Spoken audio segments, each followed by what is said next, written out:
Hello and welcome back friends. आज हम एक आर्टिकल पढ़ेंगे, why struggles are necessary for success. Necessary, जरूरी। स्ट्रगल्स होता है हमारे संघर्ष, जो जिंदगी में मुश्किल टाइम आता है। तो ये जो स्ट्रगल्स हैं वो सक्सेस, सफल होने के लिए जरूरी क्यों है, तो ये पूरे आर्टिकल को पढ़ेंगे और साथ ही साथ रीडिंग एंड कॉम्प्रिहेंशन स्किल्स भी एनहेंस करोगे। आइए शुरू करते हैं। The phenomenon phenomenon of adversity strengthening human character has been extensively extensively documented throughout history। Sentence बहुत लंबा है, अभी आगे भी यहां तक है। पहले इतना करते हैं, डिफिकल्ट वर्ड समझते हैं। फिनोमिनन, ये जो है ये सिंगुलर है। पहले तो अगर मैं यहाँ पे जैसे अगर लिखा होता फिनोमिना, अगर फिनोमिना लिख ले, फिनोमिना वो प्लूरल हो जाएगा। फिनोमिनन क्या है? सिंगुलर, मतलब एक घटना, कोई भी घटना या इवेंट। इवेंट भी बोल सकते हो या कोई भी घटना। तो ये जो एडवर्सिटी की घटना है या एडवर्सिटी की बात करें अगर, एडवर्सिटी इसका मतलब है हार्डशिप्स। हार्डशिप्स, ठीक है, प्रतिकूलता भी बोल सकते हो या अनप्लेजेंट सिचुएशन। ठीक है, तो यहाँ पे जो भी ये हार्डशिप का जो फिनोमिनन है, इसकी जो घटना है, स्ट्रेंथनिंग ह्यूमन कैरेक्टर, जो कि बोला गया है कि वो मानव चरित्र को और भी स्ट्रॉन्ग बनाती है, स्ट्रेंथन करती है, मजबूत करती है। हैज बीन एक्सटेंसिवली, एक्सटेंसिव हो गया to a large degree, widely, बहुत ज्यादा। डॉक्यूमेंटेड, डॉक्यूमेंटेड मतलब कि एक तरीके से इसको रिकॉर्ड किया गया है या रिटन, लिखकर एक तरीके से कुछ प्रतिलेख बनाया गया है या रिकॉर्ड किया गया है कोई एविडेंस के तौर पर, थ्रू आउट हिस्ट्री, पूरी इतिहास में। And validated bye contemporary psychological, P silent है, psychological research.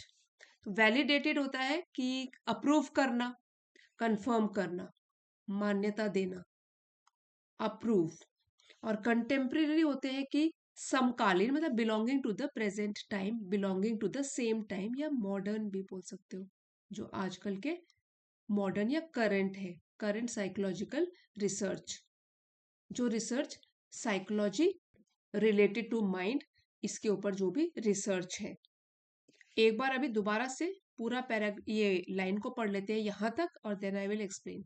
The phenomenon of adversity strengthening human character has been extensively documented throughout history and validated by contemporary psychological research। तो यहाँ पे बोला गया है कि ये जो एक तो है कि इतिहास में, हिस्ट्री में, इतिहास में, और आधुनिक, अभी कंटेम्प्ररी जो भी मनोवैज्ञानिक रिसर्च है, शोध है, उससे ये बात बार बार प्रूव हुई है, साबित हुई है कि जो भी मुश्किल परिस्थितियां होती है, एडवर्सिटी, हार्डशिप्स होती है, वो इंसान के चरित्र को मजबूत बनाती है।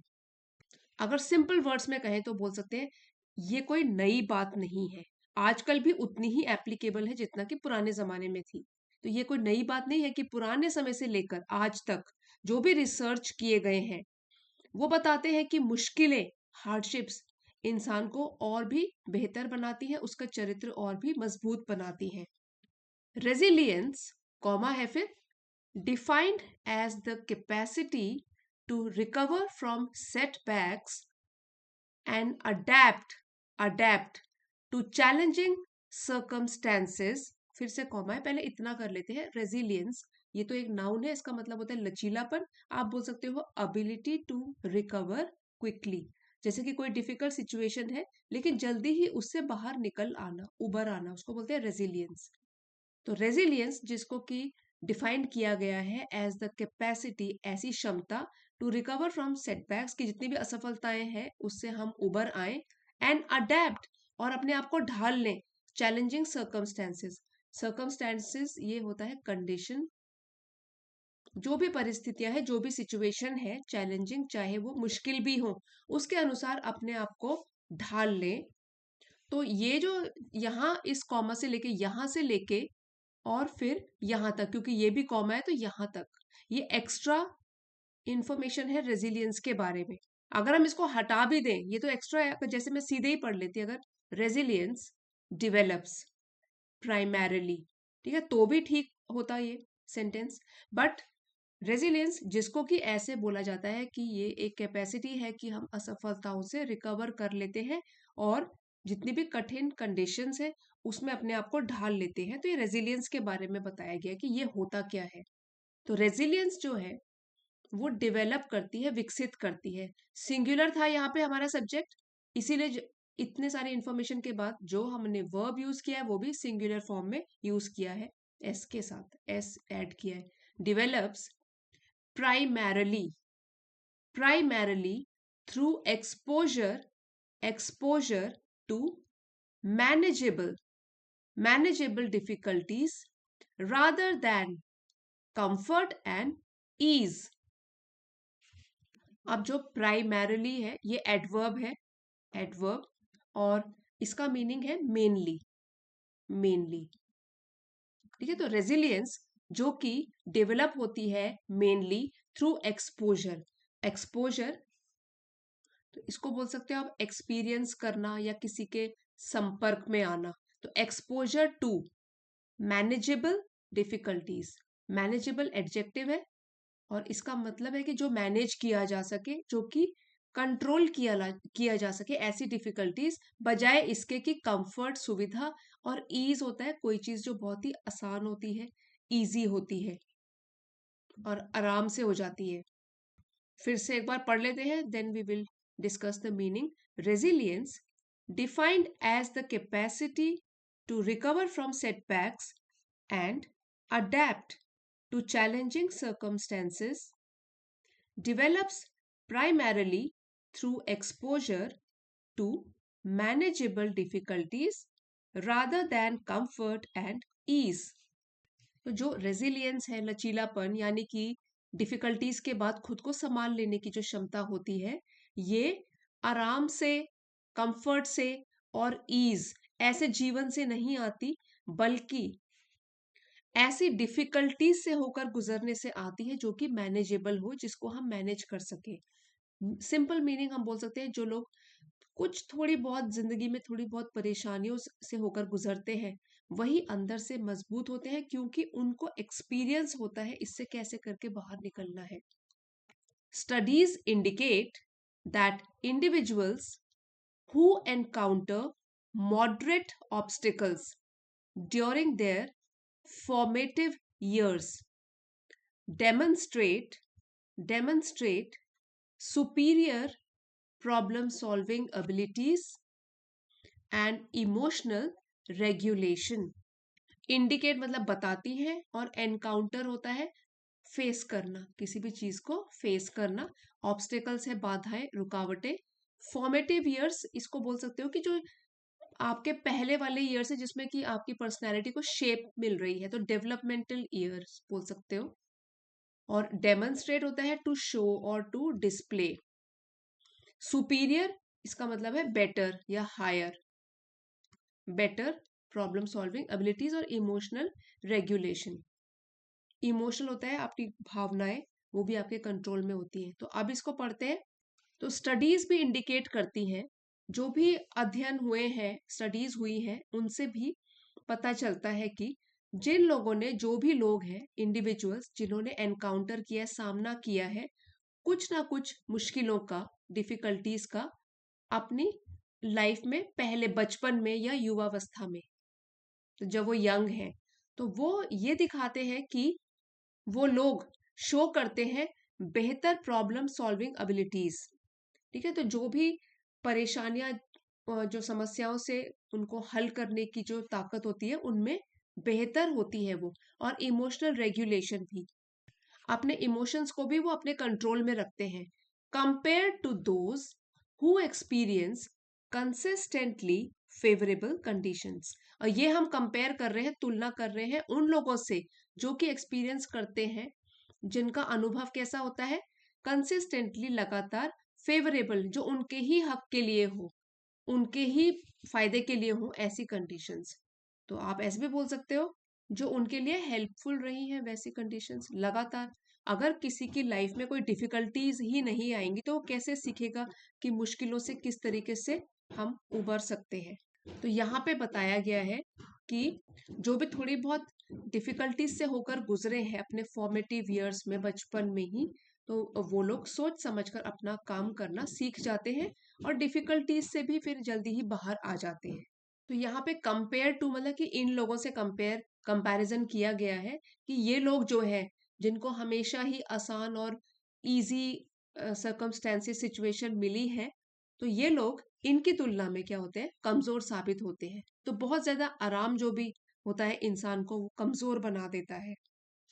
This paradoxical relationship between struggle and strength.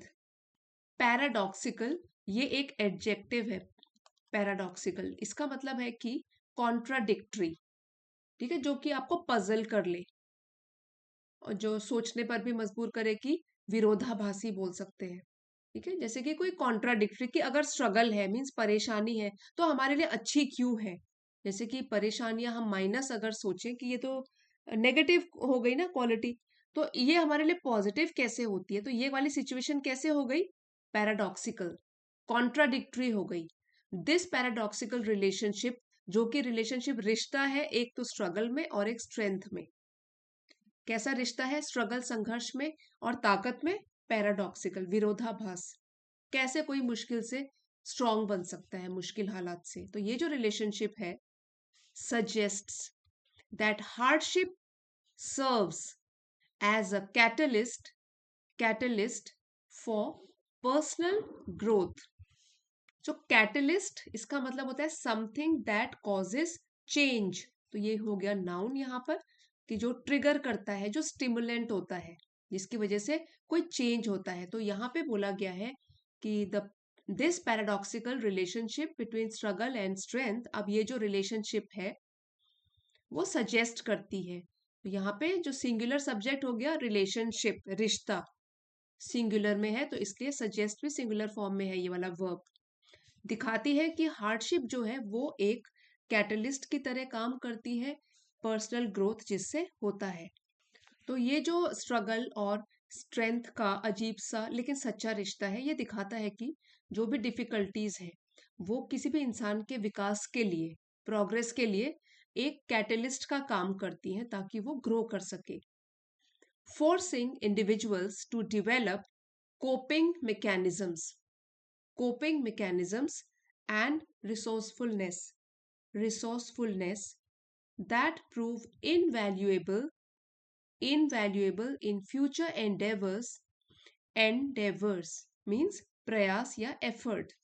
तो resourcefulness इसका मीनिंग होता है कि क्रिएटिविटी या ability to find solutions। तो कोई भी रिजल्ट या कुछ प्रॉब्लम का सॉल्यूशन ढूंढना, रिसोर्सफुलनेस। सो कोपिंग मैकेनिज्म, कोप करना मतलब किसी समस्या से निपटना, उससे कोप करना। यहाँ पे बोला गया है कि कोपिंग मैकेनिज्म डेवलप हो जाता है इंडिविजुअल्स में ताकि वो समस्याओं से कोप कर सके, उससे निपट सके। जो भी स्ट्रेसफुल सिचुएशंस हो उससे वो निपट सके, उससे कोप कर सके, शांत रहे और कोई सॉल्यूशन ढूंढ सके। तो ऐसे बोल सकते हो आपकी जो संघर्ष है, स्ट्रगल्स है, इंसान को नए तरीके सिखाता है जिससे कि वो किसी भी डिफिकल्टी का सामना कर सके और रिसोर्सफुलनेस का सही उपयोग कर सके, क्रिएटिव बन सके और सॉल्यूशन ढूंढ सके हर एक प्रॉब्लम का। That prove invaluable, invaluable very important, और प्राइसलेस, अमूल्य, जिसकी कोई वैल्यू कोई आंक नहीं सकता, इनवैल्यूएबल इन फ्यूचर एंडेवर्स, अपने फ्यूचर के प्रयासों में। यही जो गुण हैं जो डेवलप होते हैं डिफिकल्टीज में, ये जो चीजें हैं, ये जो भी फ्यूचर में हम काम करते हैं, फ्यूचर एंडेवर्स या एफर्ट करते हैं, प्रयास करते हैं फ्यूचर में, उसमें हमारे काम आते हैं और बहुत ही इनवैल्यूएबल भी साबित होते हैं, मतलब अमूल्य, इंपॉर्टेंट साबित होते हैं। जैसे जो आज सीख लिया हमने, वही हमारी फ्यूचर का सक्सेस बनता है। न्यूरोलॉजिकल रिसर्च रिवील्स, तो न्यूरोलॉजिकल हो गया हमारे ब्रेन से रिलेटेड रिसर्च जो है वो बताती है, रिवील करती है that confronting challenges literally rewires the brain, कि अगर हम चैलेंजेस को कन्फ्रंट करते हैं, उसका सामना करते हैं, ठीक है, फेस करते हैं, अगर चैलेंजेस को फेस करते हैं, तो लिटरली जो है ये एक एडवर्ब है और यहाँ पे ये एम्फेसिस देने के लिए यूज किया गया है कि रीवायर करता है। Reveals that confronting challenges literally रीवायर का मतलब हो गया कि दोबारा से स्ट्रक्चर करना, रिकनेक्ट करना, रीऑर्गेनाइज करना, किसको? द ब्रेन, हमारे दिमाग को, मस्तिष्क को। तो यहाँ पे एम्फेसिस दे रहा है कि रीवायर करता है हमारे ब्रेन को, एनहेंसिंग, बढ़ाता है न्यूरल पाथवेज। तो इसको न्यूरल पाथवेज को हम ब्रेन सर्किट्स भी बोल सकते हैं, ब्रेन सर्किट्स। इनको रीअरेंज करता है, इनको एनहेंस करता है। Associated with Perseverance and cognitive flexibility, जो कि एसोसिएटेड मतलब संबंध रखते हैं किससे? परसिवियरेंस से। इसका मीनिंग है डिटर्मिनेशन या दृढ़ता से। एंड कॉग्निटिव फ्लेक्सिबिलिटी, कॉग्निटिव है मेंटल, दिमाग से रिलेटेड, और फ्लेक्सिबिलिटी हो गया अडेप्टेबिलिटी, टू अडेप्ट, लचीलापन। तो न्यूरोलॉजिकल रिसर्च ये भी बताते हैं कि जब भी ह्यूमन बींग्स चुनौतियों का सामना करता है तो उसके दिमाग सच में बदलने लगता है, क्योंकि वो कुछ नया सीखता है और चैलेंजेस को फेस करना भी सीखता है। तो संघर्ष जो है दिमाग की बनावट को और भी बेहतर बना देता है। और जो भी ऐसे चैलेंजेस होते हैं ये हमारे माइंड के उन हिस्सों को मजबूत करती हैं जो परसिवियरेंस से जुड़ा है, और सोचने की क्षमता, मेंटल फ्लेक्सिबिलिटी, सोचने की क्षमता से जुड़े होते हैं। इनको वो और भी स्ट्रॉन्ग कर देता है। तो मुश्किलें जो है हमको और भी स्ट्रॉन्ग बनाती है, समझदार भी बनाती है। When faced with obstacles means चुनौतियां, डिफिकल्टीज, रुकावटें, जब हम रुकावटों का सामना करते हैं the human mind undergoes adaptive changes. Adaptive होता है फ्लेक्सिबल, जो कि अडेप्ट कर सके, flexible, able to adjust, that increase tolerance for stress and uncertainty, जो कि और भी बढ़ाता है, टॉलरेंस होता है कि किसी चीज को झेलना, सहन शक्ति, और टॉलरेंस किसके लिए? स्ट्रेस, तनाव के लिए, और अनसर्टेनिटी, जो भी डाउट्स हैं, जो भी चीजें निश्चित नहीं है। जब भी इंसान समस्याओं से जूझता है, टैकल करता है, तो वो तनाव और अनसर्टेनिटी को सहन करना सीख जाता है। मतलब है कि मुश्किल हालत में हमें मानसिक रूप से मजबूत बना देते हैं ये मुश्किल हालात। This biological transformation explains why entrepreneurs who have experienced business failures often achieve greater success in subsequent ventures. Transformation इसका मतलब है चेंज, ठीक है, और ऑन्टरप्रेन्योर ये कहते हैं जैसे बिजनेस स्टार्ट करने वाले लोग, उद्यमी, बिजनेस ओनर्स या बिजनेस स्टार्टर्स, ठीक है, और बिजनेस फेलियर्स, बिजनेस में अगर असफलता मिले। सब्सिक्वेंट का मीनिंग है लेटर, नेक्स्ट, और वेंचर होता है कोई भी प्रोजेक्ट, नया प्रोजेक्ट। आप समझते हैं इसको? इसी कारण बायोलॉजिकल ट्रांसफॉर्मेशन जो हो जाती है इंसान में, इसी कारण कई बार देखा गया है कि जो भी एंटरप्रेन्योर है, उद्यमी है, बिजनेस करने वाले हैं, वो अगर असफल हो चुके हैं तो अगली बार वो ज्यादा ही सफल होते हैं, क्योंकि वो कुछ ना कुछ जरूर सीखते हैं। And why athletes who overcome injuries frequently surpass their previous performance levels. और ये सिर्फ यहाँ बिजनेस में नहीं देखा गया है, स्पोर्ट्स की फील्ड में भी देखा गया है कि क्यों एथलीट्स जो होते हैं, जिन्होंने की कभी ना कभी अगर चोट लगी है उनको, वो अक्सर ही सरपास, इसका मतलब है कि आउट परफॉर्म या और भी ज्यादा अच्छा प्रदर्शन करते हैं प्रीवियस परफॉर्मेंस लेवल, जैसे पहला प्रदर्शन किया है। तो यहाँ बोला गया है कि यहाँ से कि अगर इसी तरीके से अगर खिलाड़ी भी अगर चोट से उबरने के बाद पहले से बेहतर प्रदर्शन करते हैं, तो अगर वो एक्सपीरियंस हो गया उनको एक बार, तो वो ज्यादा अच्छा प्रदर्शन करते हैं। तो इसका मतलब ये हो गया कि दर्द और संघर्ष से ताकत बढ़ती है, चाहे आप किसी भी फील्ड में ले लो। The process resembles physical exercise. अब ये जो सारी की सारी प्रोसेस हमने पढ़ी, वो रिजेंबल मतलब एक समान दिखती है, लगती है। रिजेंबल का मतलब हुआ टू लुक लाइक, कि फिजिकल एक्सरसाइज अगर कोई करता है। Muscles grow stronger when subjected to resistance, कि मसल्स जो है हमारी वो भी तो तभी मजबूत करती है जब हम उनको थोड़ी रेजिस्टेंस देंगे, मतलब एक्सरसाइज करेंगे। तो जो भी हमारी मसल्स हैं तो रेजिस्टेंस को झेलकर ही तो मजबूत होती हैं।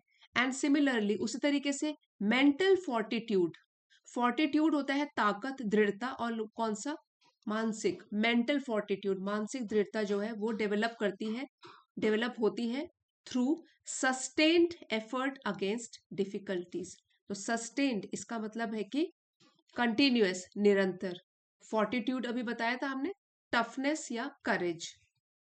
सो जैसे हमारी मसल्स जो है वो रेजिस्टेंस को झेलकर मजबूत होती है, वैसे ही हमारी मेंटल स्ट्रेंथ लगातार प्रयास करने से ही आती है। आप ऐसे बोल सकते हो कि बिना स्ट्रगल्स के कोई भी स्ट्रांग नहीं बनता। इसीलिए स्ट्रगल्स हमारी लाइफ में या किसी की भी लाइफ में, चाहे कोई इंसान किसी भी फील्ड में हो, वो बहुत इंपॉर्टेंट होते हैं, क्योंकि स्ट्रगल्स हमको और भी स्ट्रांग बनाते हैं। इसी लेसन का पीडीएफ फ्रेंड्स आपको चैनल की एलीट मेंबरशिप को ज्वाइन करके मिल जाएगा। आप चाहते हो तो इसको ज्वाइन कर सकते हो। और आज हमने डिटेल में वर्ड मीनिंग वहीं पे लिख लिए थे, इसलिए आप इसका स्क्रीनशॉट ले सकते हो।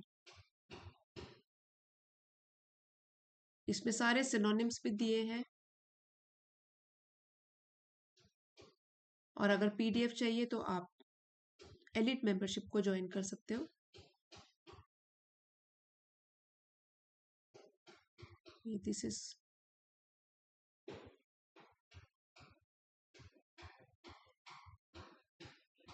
आप स्क्रीनशॉट खींच सकते हो इसका पूरा डिटेल में।